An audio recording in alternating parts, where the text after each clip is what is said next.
Jesus says, behold, look, I stand at the door and knock. Now, if someone stands at the door and knock, of course he is outside. But the question is, why is Jesus outside? I want to illustrate quickly why Jesus is outside. I read the story of a soldier who had to go to war. He just had married, was in love with his wife. He got captured, was taken by the enemy to some prison camp somewhere.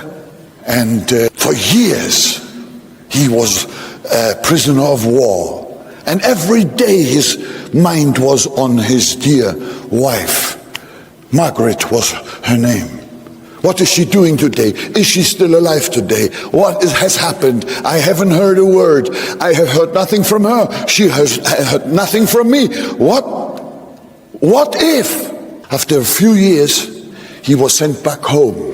And then he saw his house was still standing. He was running over that heap of rubble. He saw his house was untouched.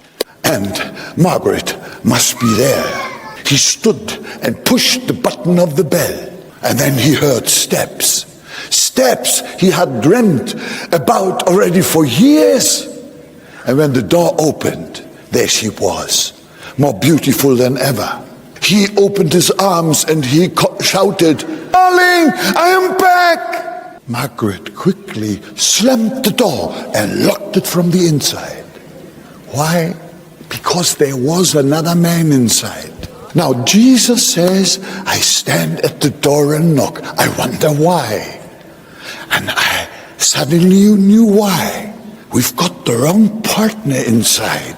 And that wrong partner is no one but the devil. He is bringing all that bondage.